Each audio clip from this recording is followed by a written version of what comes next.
Ô, Júnior, calma. Júnior, ótimo. Na sua frente. Aí. Nossa,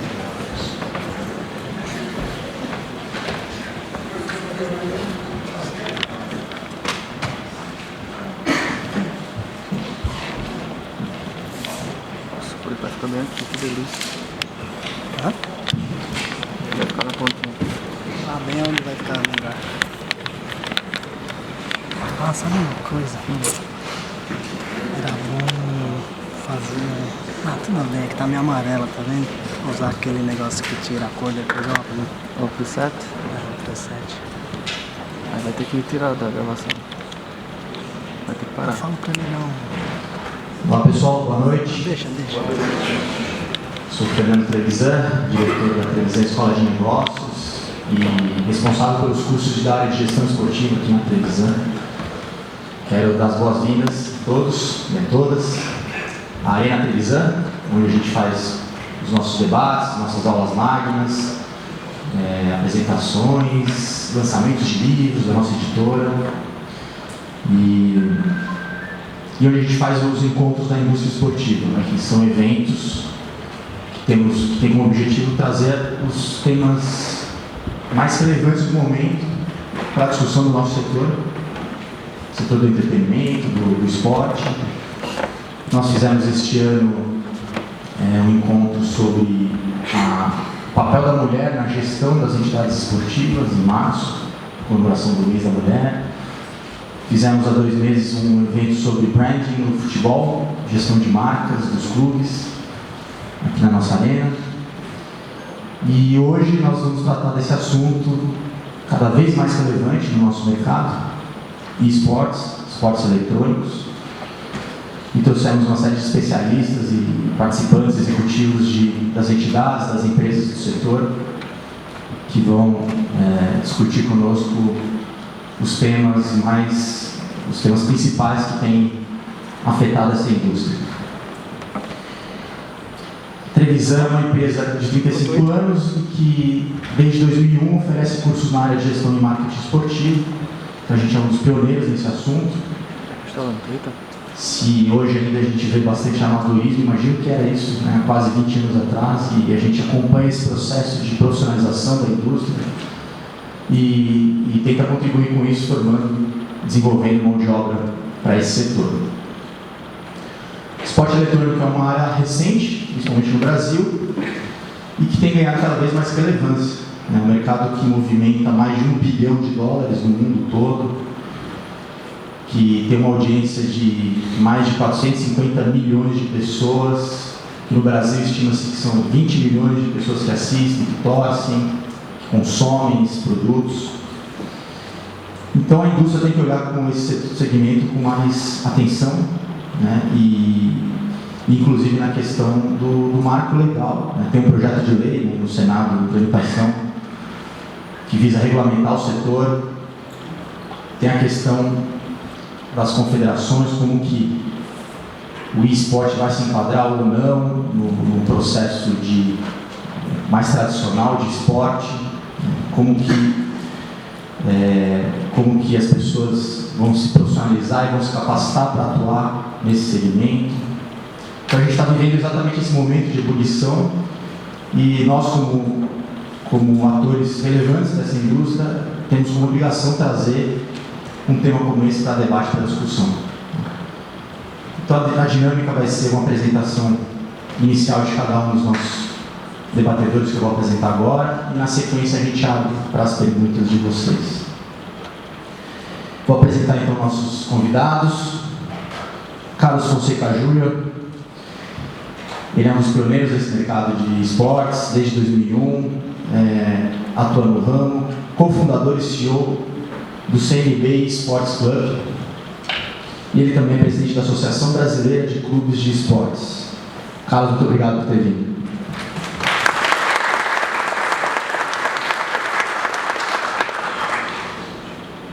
Moacir Avelino Alves Júnior, ele é sócio e diretor-geral da Talent Experts, uma empresa que agencia times e influenciadores de esportes, realiza eventos na área. Muito obrigado pela presença, Moacir.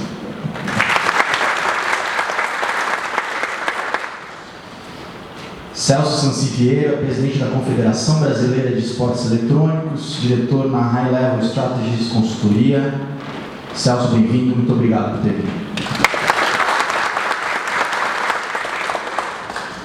E para completar, advogado, especialista em direito desportivo, ex-aluno nosso e professor do nosso MBA em Gestão e Marketing Esportivo, autor de livro também da editora Trevisan, Cristiano Caosso. Obrigado. Então nós vamos começar com a primeira apresentação com o Carlos Fonseca para abrir o nosso trabalho.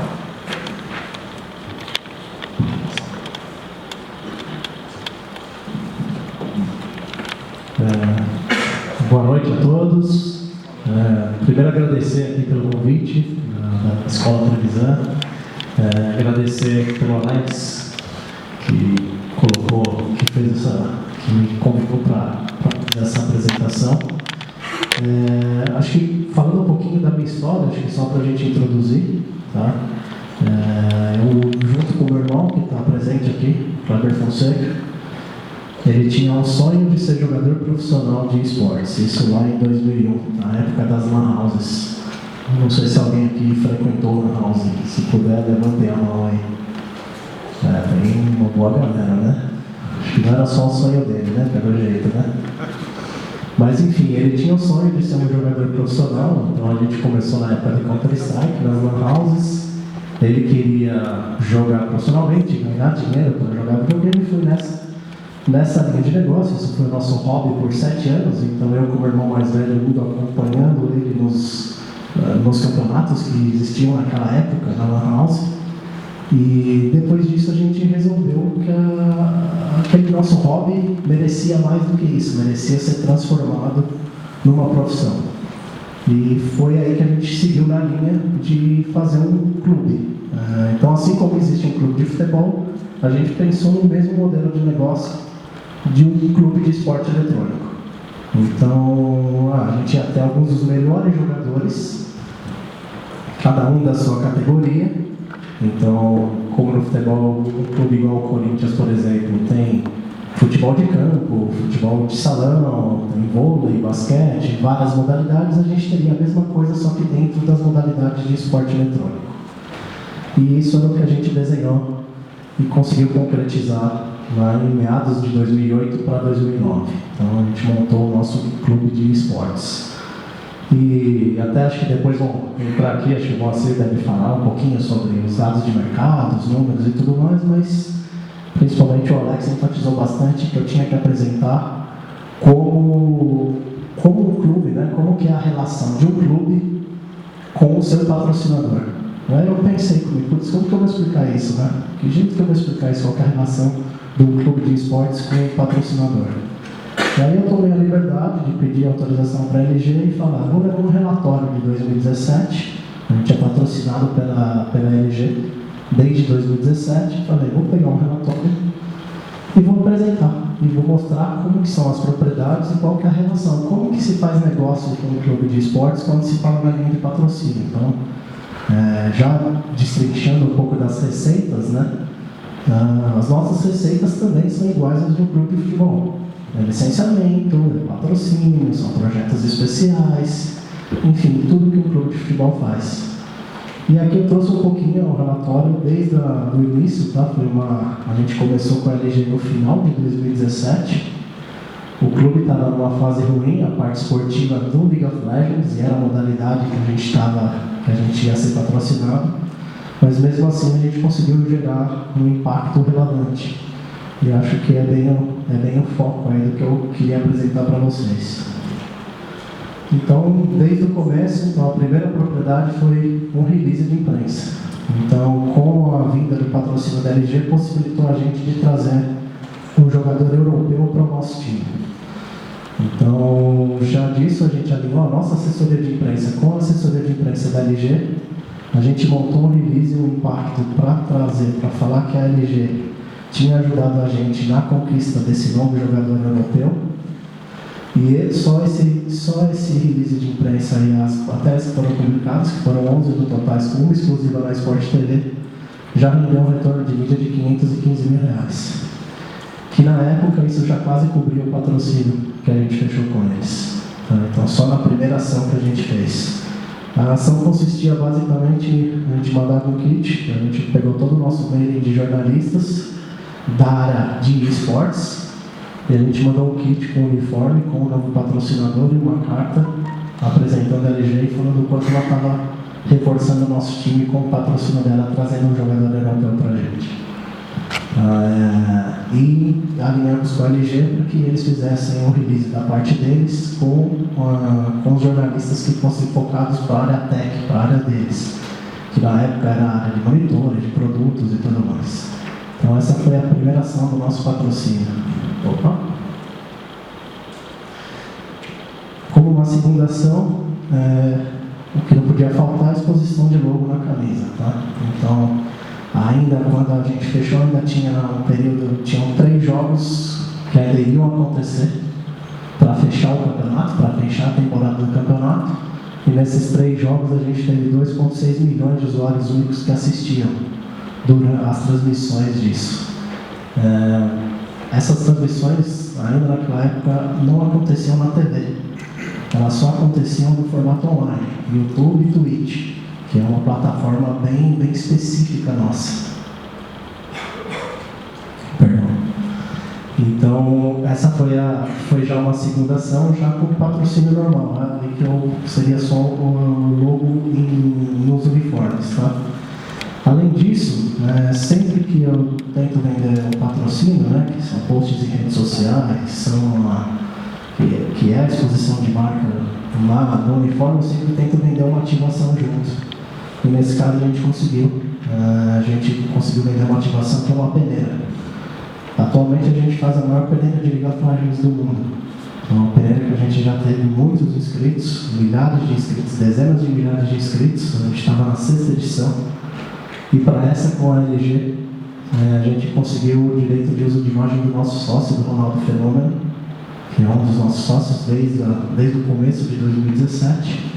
E ele estava dizendo nas nossas campanhas de rede social, falando que se você quisesse fazer parte do time dele de League of Legends, que se inscrevesse na peneira, e a LG conseguiu se apropriar dessa imagem para as redes sociais dela. Então, também com essa campanha a gente teve um impacto muito forte para o patrocínio. Tá? Ainda pensando na peneira, a gente criou uma campanha de incentivo, então no hot site promocional, todo mundo que se inscrevia na peneira concorria em paralelo, tinha uma promoção, as pessoas que visitavam o site faziam algumas missões com a LG, a gente conseguia gerar os leads e premiá-las pelas missões que ela fazia. Então acabavam ocorrendo em paralelo ao que estava acontecendo, que era a seleção das pessoas, dos candidatos, a gente conseguia fazer com que as pessoas interagissem no sorteio, cumprindo missões, cada missão dava ponto, e esses pontos, quem tinha mais, no final tinha mais chances de ganhar esse sorteio. Então também com o hot site exclusivo da LG dentro da nossa campanha. Uma coisa importante que eu acho que começa a ser um diferencial, né? Eu não sei bem como funcionam os clubes de futebol, mas acho que também dá para aprender, é que todo esse conteúdo, vídeos, hot site, tudo isso é produzido interno pelos clubes de esporte. Não só o CTB, mas a maioria deles. Então, muitas vezes evita uma agência terceira, ou não, ou uma agência entra complementando, mas o próprio clube tem sua equipe de produção e consegue executar esse tipo de coisa, tá? Ainda como uma propriedade, a LG conseguiu fazer a cobertura dos nossos jogos nas redes sociais dela. Então, a gente liberou esse direito de uso, em que a LG ia cobrir lá, ia mandar uma equipe dela para cobrir na rede social dela sobre o nosso jogo. Perdão.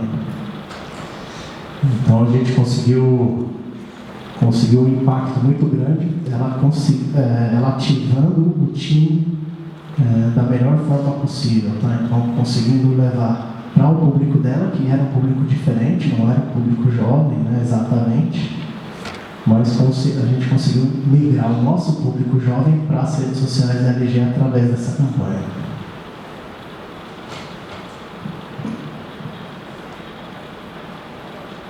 Aqui foi uma websérie que a gente criou, falando do Preparando Campeões, que é a nossa peneira. Então era uma websérie com 8 episódios.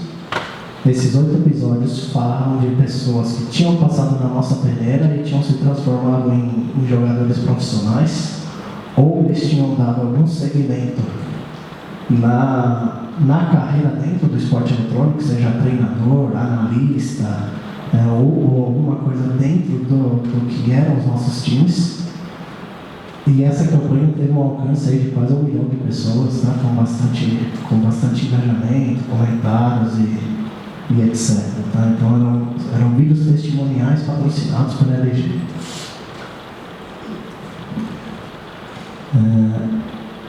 E aqui são os posts normais. Então, durante o período do patrocínio, a gente teve posts a gente fez 56 posts usando a hashtag, que era uma hashtag do patrocinador, a Ultra Gamer LG.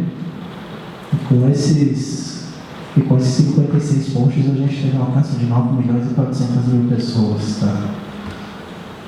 Todas elas se referenciando à campanha principal do patrocinador aí. Não era uma campanha só via ativação do clube, mas era uma campanha de ativação da LG, era a campanha da LG. Tá?